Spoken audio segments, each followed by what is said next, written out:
Hi guys, good morning all of you. मैं Dilip Kumar DK study channel पे आपका स्वागत करता हूं।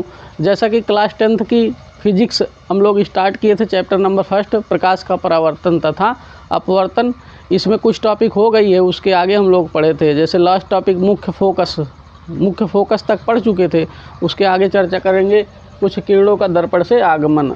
दर्पण से जब किरणें जाती हैं तो परावर्तन के पश्चात कहाँ से होकर जाएंगी, इसकी चर्चा करेंगे। तो सबसे पहले हम देखते हैं, सबसे पहली जो चर्चा करेंगे मुख्य अक्ष के समांतर। मुख्य अक्ष के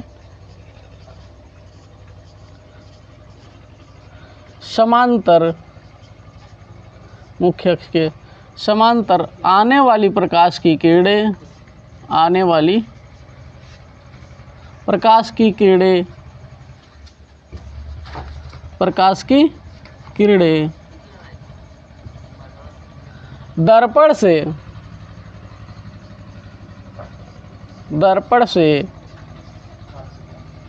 परावर्तन के पश्चात, दर्पण से परावर्तन के पश्चात, परावर्तन के पश्चात मुख्य फोकस से होकर जाती हैं। मुख्य फोकस से होकर, मुख्य फोकस से होकर जाती हैं।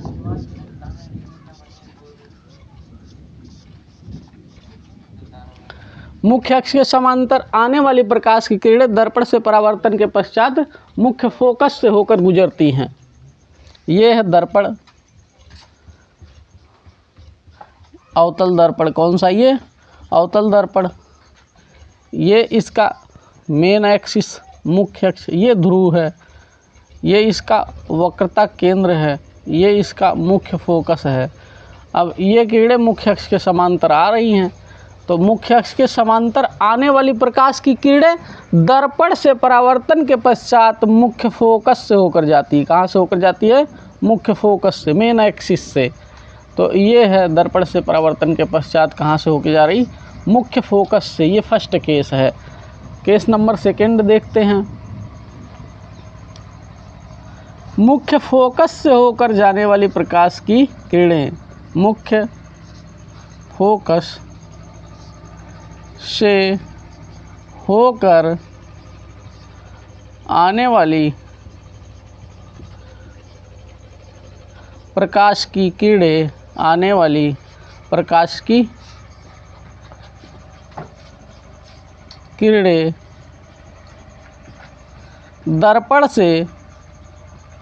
दर्पण से मुख्य अक्ष के समांतर हो जाती हैं। दर्पण से परावर्तन के पश्चात, दर्पण से परावर्तन के पश्चात मुख्य अक्ष के समांतर हो जाती हैं। मुख्य अक्ष के समांतर हो जाती हैं।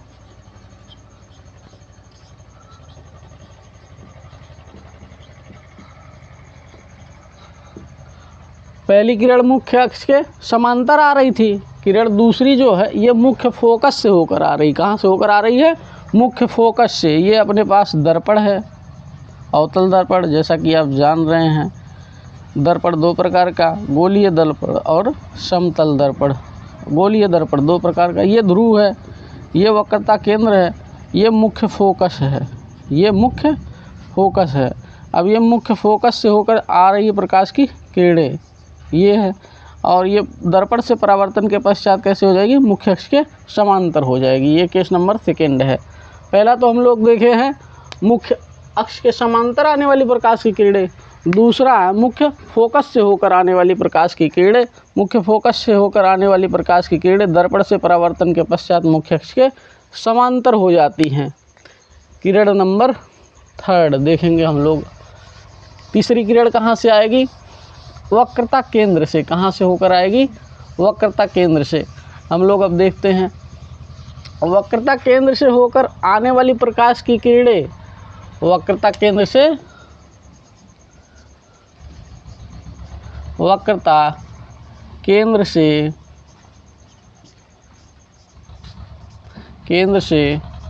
होकर आने वाली प्रकाश की किरणें, प्रकाश की किरणें दर्पण से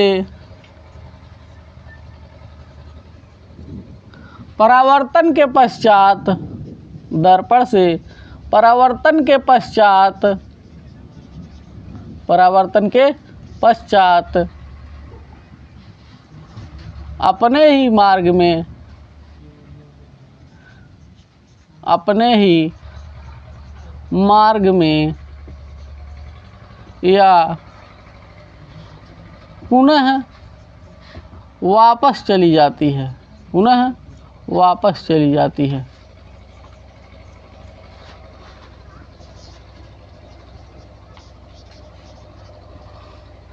ये है दर्पण, फिर से वही दर्पण है, और ये है इसका ध्रुव, ये इसका वक्रता केंद्र, ये इसका मुख्य फोकस। तो वक्रता केंद्र से होकर आने वाली प्रकाश की किरण दर्पण से परावर्तन के पश्चात, दर्पण से परावर्तन के पश्चात पुनः अपने ही रास्ते से वापस चली जाती है। तो ये है वक्रता केंद्र से होकर आने वाली प्रकाश की किरणें दर्पण से परावर्तन के पश्चात अपने ही रास्ते से वापस चली जाती है। ये 3 केस हम लोग देख लिए। केस नंबर 4 चौथा क्या है? ध्रुव से होकर आने वाली प्रकाश की किरणें, ध्रुव से होकर आने वाली प्रकाश की किरणें। अब हम देखते हैं 4th, ध्रुव से होकर आने वाली प्रकाश की किरणें, प्रकाश की किरणें दर्पण से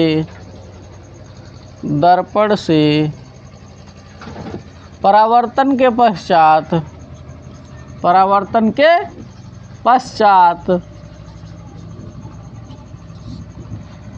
जितने कोण पर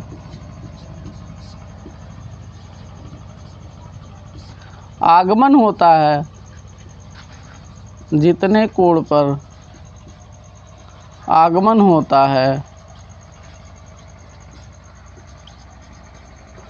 उतने ही कोण पर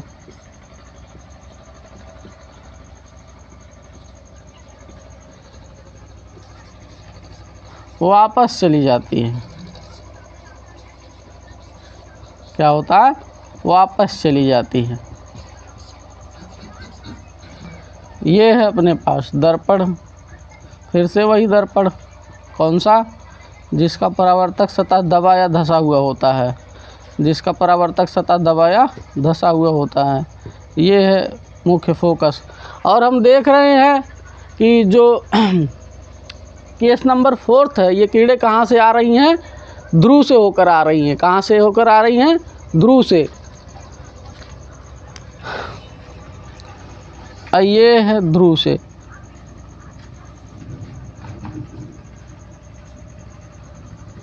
हम देख रहे हैं किरणें कहाँ से आई? ध्रुव से। तो ध्रुव से होकर आने वाली प्रकाश की किरणें दर्पण से परावर्तन के पश्चात उतने ही कोण पे, देखो भैया, ये जितने कोण पे यहाँ से आया उतने ही कोण पे ये क्या हो गया? वापस हो गया। ये केस नंबर 4 है। अब इन्हीं किरणों को लेकर हम प्रतिबिंब आरेख बनाएंगे, बिंब का आरेख बनाएंगे या उसका प्रतिबिंब बनाएंगे। क्या बनाएंगे? प्रतिबिंब। आइए अब हम लोग देखते हैं, प्रतिबिंब की चर्चा करते हैं। ये तो किरणों का आरेख हो गया, जो किरणें आगमन होगी, कहाँ से होकर जाएगी, कैसे? दर्पण से परावर्तन के पश्चात। उम्मीद है यहाँ तक आपको समझ आया होगा। आगे हम लोग चलते हैं, आगे प्रतिबिंब की चर्चा करते हैं हम लोग। प्रतिबिंब, इमेज क्या होता है इसके बारे में चर्चा करते हैं। प्रतिबिंब तो हम जानते ही 2 प्रकार का होता है। प्रतिबिंब कितने प्रकार का? 2 प्रकार का। नंबर 1 वास्तविक प्रतिबिंब, जब किरणें वास्तव में एक दूसरे को कट करती हैं तो क्या होता है? वास्तविक प्रतिबिंब बनता है। और जब किरणें काटती हुई प्रतीत होती है या आभास होता है तो काल्पनिक प्रतिबिंब बनता है। प्रतिबिंब दो प्रकार का बनता है, एक तो वास्तविक होता है जब कीड़े वास्तव में कट करती हैं, और दूसरा जो होता है वह